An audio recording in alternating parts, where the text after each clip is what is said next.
parang naririnig ko yung boses ni Mr. Dax. Parang nagsabi, honey, ganyan.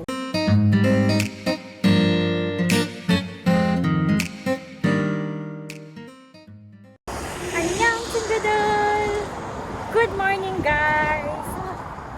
Oh, ang sarap na ng weather kasi spring na, hindi na malamig, pero kailangan nyo pa din ng parang ganito lang, yung konting, yung manipis lang na pantapal din. Kasi yung damit ko ngayon, ayan, manipis po talaga to. So kahit paano, kailangan ganito pa din.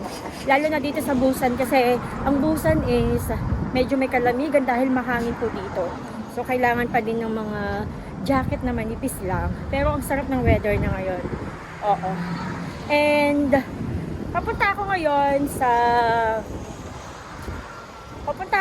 sa kapitbahay ko kasi gumawa siya ng bilo-bilo. Nakakatuwa kasi di ba nung Holy Week, ang daming nagpo-post ng bilo-bilo. Oo, nakikita ko sa newsfeed ko puro bilo-bilo. Nakakapag-crave, di ba? And pag dito nyo kasi ginawa yung bilo-bilo, effort and mahal din. So hanggang cravings na lang talaga ako. Pero nagulat ako sa aking kapitbahay, nag-message siya sa aking kakauto na nagbilo-bilo nga daw siya. At parang naririnig ko yung boses ni Mr. Dax. Parang nagsabi, honey, ganyan. So anyway, guni-guni ko lang. And kanina pala, bago ako pupunta sa friend ko, ay nag-send kami ng parcel ni Mr. Dax sa Korea Post Office. Dito lang sa Korea yung sisendan namin. And hindi ko na siya kasama ngayon kasi pupunta siya doon sa bahay ng anak ng si Jiho kasi may susukatin siya doon. So doon kami naghiwalay sa post office and ako naman papunta na doon sa kapitbahay ko para kunin yung bilo-bilo. Nakaka-excite! Hindi ko in-expect na makakakain ako ng bilo-bilo. Oh. So thanks God, thank you Lord. 'Di ba? And habang naglalakad tayo, habang papunta ako doon sa bahay ng kaibigan ko, gusto ko kayong i-invite sa mga taga-Busan, sa mga nandito sa Busan na mga Pinay. Gusto ko kayong i-invite sa aming Women's Bible Study and Fellowship. Once a month po siya, every last Sunday of the month. Doon po namin gaganapin yung Women's Bible Study and Fellowship. And yung location ay sa Somyeon. Oo. Aling coffee shop man doon sa Somyeon, doon gaganapin kasi ang nakaisip po nito ay si Jing Park. And si Jing Park po ay medyo malayo yung location niya. Ako din malayo din yung bahay ko. Yung Somyeon yung parang halfway namin. Oo. Yun yung pinakagitna namin. So, doon gaganapin yung ating fellowship sa kahit na anong cafe. Yung cafe na pinupuntahan namin or pinuntahan namin yung first time na nag-fellowship kami, maganda din. Kaso nga lang, talagang madaming tao sa coffee shop na yon. Tapos, hanggang third floor siya, walang elevator. So, medyo, paakyat-akyat. Pero maganda din naman doon. Pero kung may mahanap na mas okay na cafe, mas tahimik, doon tayo. Kung saan mas makaka-focus tayo sa fellowship, diba? So, sa mga nandito sa Busan, sumama na kayo sa amin. Huwag kayong mahihiya na mag-PM sa akin, Pinay Ajuma. Yun yung page ko, pwede kayo mag-PM doon. Kahit sino pwede, kahit hindi kayo nagbabasa ng Bible, basta yung gusto nilang makarinig ng Word of God, pwede kayo sumama. And wala po tayong judgment dito. Tapos, pwede kayo mag-share, kahit safe po yung grupo namin. Actually, 3 pa lang kami. So, naghahanap kami ng makakasama po talaga. Ganda! Malapit na ako sa bahay ng kapitbahay namin. Ayan ang ganda dito. Wow! But anyway, yung sinasabi ko pala na yung sa fellowship na sa mga interesado, sa mga wala pang kaibigan dito sa Busan, importante na magkaroon tayo ng mga ganitong fellowship po. Hindi tayo mag-uusap about mga chismis.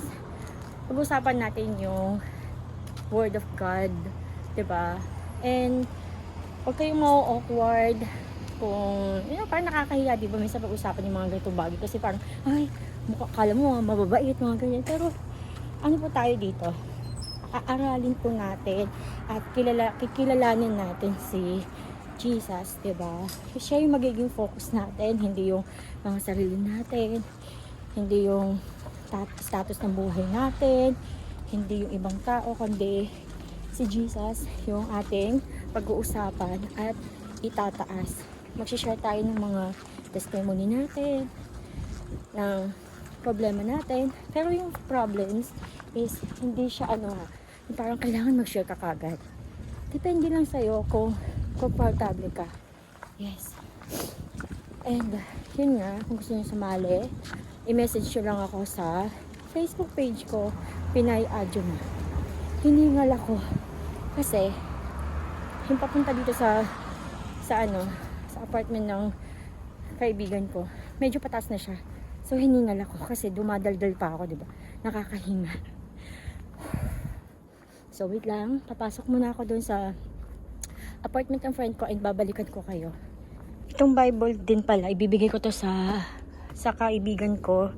Galing to kay Jing Park kasi kilala din siya ni Jing Park and ngayon ko lang siya idadaan dito.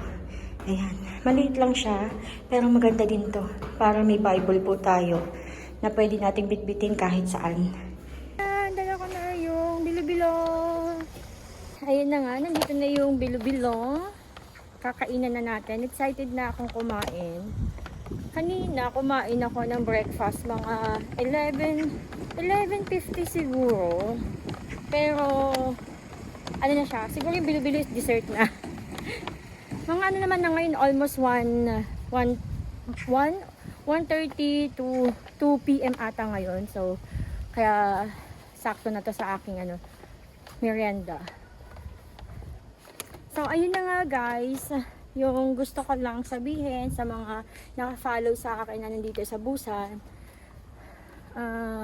Kung naghahanap kayo ng friends, lalo na sa mga baguhan dito sa Busan, kung naghahanap kayo ng friends or nakakausap, pwede kayong sumali sa aming fellowship. And don't worry po, yung ating fellowship is no pressure po dyan. And wala nga pong judgment. Opo, hindi tayo mababait or anything, ganyan. Gusto lang po nating, ma-remind kung gaano kabuti ang Panginoon sa buhay natin. And hindi din kami nag-i-invite na magsimba, yung ganyan. Wala pong ganung ganap mga sis. Kasi kahit ako dito sa Busan ay wala po akong charge. So, wala tayong hindi kami mag-i-invite na parang networking na, oh, mag-charge ka dito sa amin. Mga ganyan, wala po. As in, pure fellowship lang po to. Pwedeng pag-usapan, pwedeng mag-share ng kahit na naasahan nyo po. Hindi lalabas yung mang isi-share nyo sa fellowship natin. Yan po yung ating promise. And kung hindi kayo confident or hindi kayo tiwala na mag-share, pwede pong mag-share kayo kay Jing Park or kahit sa akin. Kung may gusto lang kayong mapagsabihan ng sama ng loob nyo, mga ganyan. Kung ano man yung mga kabigatan na dinadala sa inyong mga dibdib. Ganyan. So, ayan. Willing po kaming makinig. And promise you guys na safe po ito. Hindi po makakalabas kung ano man yung mga isi-share nyo po. Kasi yung main purpose lang po talaga ng fellowship namin is, yun nga, pag nasa ibang bansa po kasi kayo, di ba, wala tayong kakilala, kailangan natin yung makakausap, mga kababayan. Pero, nandoon din yung hindi rin tayo nagtitiwala kasi nga, di ba, minsan yung, kung sino pa yung mga kababayan natin, sila pa yung nagbibigay ng stress sa atin, di ba? So, umupo muna tayo. Ayan. Para makapagsalita ako ng maayos. So, ayun nga. Pag nasa ibang bansa po tayo, di ba? Syempre, kababayan din natin yung pagkakatiwalaan natin. Pero madaming cases na yung mga kababayan din natin yung nagloloko sa atin, yung naninira sa atin. So, ayun, naintindihan ko na wala kayong na ang iba sa atin is tipong ayaw na magtiwala, mga ganyan. So, naiintindihan po namin yan. Pero yun nga, yung fellowship po natin is si God yung magiging center po nito. Si God po yung magiging center. Reminder sa atin sa kung ano yung mga promises niya, and para lumakas yung loob natin. Kung may mabigat man tayong pinoproblema, dinadalang problema, reminder sa atin na hindi tayo iniiwan ni Lord. Ganon. Kailangan po kasi natin na suporta ng bawat isa. Opo. Suporta ng bawat isa, lalo na pag nandito ka sa ibang bansa, 'di ba? So ito yung ino-offer po ng ating fellowship. Magkaroon man lang tayo ng kausap once a month. Once a month lang po ito, and hindi po kailangan talaga na kailangan na lagi magkita-kita. Once a month lang po ito, Bible study. And yun nga po, kahit hindi kayo marunong hindi kayo nagbabasa ng Bible, okay lang po yan kasi may mag-share naman, may magli-lead po sa atin si Jing Park po. So ayun, kaya sa mga nandito sa Busan na naka-follow sa akin or hindi pa naka-follow pero nanonood sa mga vlogs ko, please message me at excited kami na madagdagan kami sa ngayong month, kasi nung March, yun yung first time na nag-fellowship kami, March. Tapos ngayong April, yung pangalawang beses namin mag-fellowship. So sana, ayan, madagdagan po kami. Magkaroon kami ng panibagong ka-sister na mag-share, diba? Kasi yung mga testimony, yung mga tawag doon, yung mga experiences is nakakatulong din po yan sa bawat isa sa atin na i-share, yung parang sharing experiences, kasi nga 'di ba, yun yung makakatulong para magkaroon ka ng idea, matuto ka, ganun. So we are excited to hear from you. Charot. Basta sumali na kayo, sumama na kayo. Huwag kayong mahihiya. Oo, huwag kayong mahihiya. So ito yung ginataan bilo-bilo. Oh my God, thank you sis sa aking kapitbahay dyan. Maraming salamat sis, thank you. I'm so grateful, God bless you. Excited na ako kainin. Sabi ko, bakit ang ingay sa bandang taas? Meron palang nag-aayos na maintenance dito sa apartment na kaharap ko. Sa pinakataas sa tuktok, ayoko nang i-video kasi bawal lang silang i-video ng hindi di ba private nila yan, so privacy nila yan, so wag na natin i-video. Pero ayun, may isang taong nakasabit doon, inaayos niya yung pinakataas ng apartment. Kaya pala maingay. Tara, umuwi na tayo. Wait lang. Tignan ko kung may naiwan. Wala naman naiwan na yan. Uwi na tayo para kakainin ko yung bilo-bilo habang nanonood ng Bloodhound. Yes, kasi yan yung kinahihiligan kong panoorin ngayon. At masarap manood ng Bloodhounds habang kumakain ng bilo-bilo, di ba? I love it. So tara.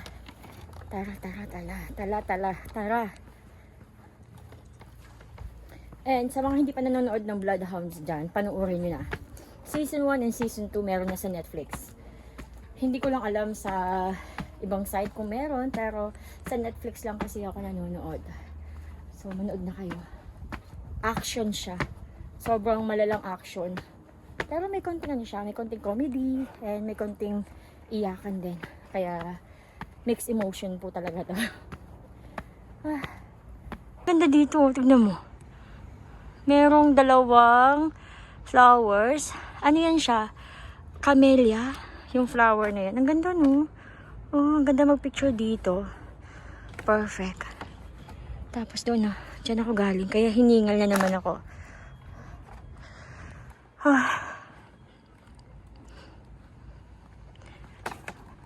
Unlimited hingal talaga dito sa Korea. Pag naglalakad ka. Tapos, hinga. Pag nagdadaldal ka pa, mas lalong hihingalin. But anyway guys, hanggang dito na lang yung aking vlog. Maraming salamat sa pagsama ulit. Sana may natutunan kayo. Ano bang matututunan sa sinishare ko? But anyways, yun lang. Thank you so much sa lahat ng sumusuporta, sa laging nandyan. Thank you so much. Sana hindi kayo mananawa, and pwede nyo akong i-PM sa aking Pinay Ajuma na page. Pwede kayo magtanong doon ng kahit ano. Wag lang po yung tungkol sa mga requirements, kung paano mag-apply ng visa, paano mag-apply ng ng trabaho dito sa Korea. Kasi wala po akong alam. Yes, hindi ko po alam dahil about sa visa, nasabi ko na dati, matagal na ako dito sa Korea. So nakalimutan ko na yung visa, pati yung process. So, wala na kayong aasahan sa akin dyan. Pati yung pagtatrabaho kung paano makapunta dito, wala din akong alam. Kasi nga, asawa ko ng Koreano. Iba yung process namin at iba yung process ng worker papunta ng Korea. So, wala din kayong mapapala sa akin pagdating sa bagay na yan. Ano lang talaga, ang papalalo nyo lang is buhay dito sa Korea. Yun yung itanong nyo sa akin. May mapapala po kayo. So, ayun guys, maraming salamat. Nagtatawa ako kasi habang, di ba nagsasalita ako sa inyo ngayon, may nakasalubong ako na matanda. Matanda siya, Halmoni. Ayan. Kasi dumaan na siya. Hindi ko alam kung nakita niya sa video.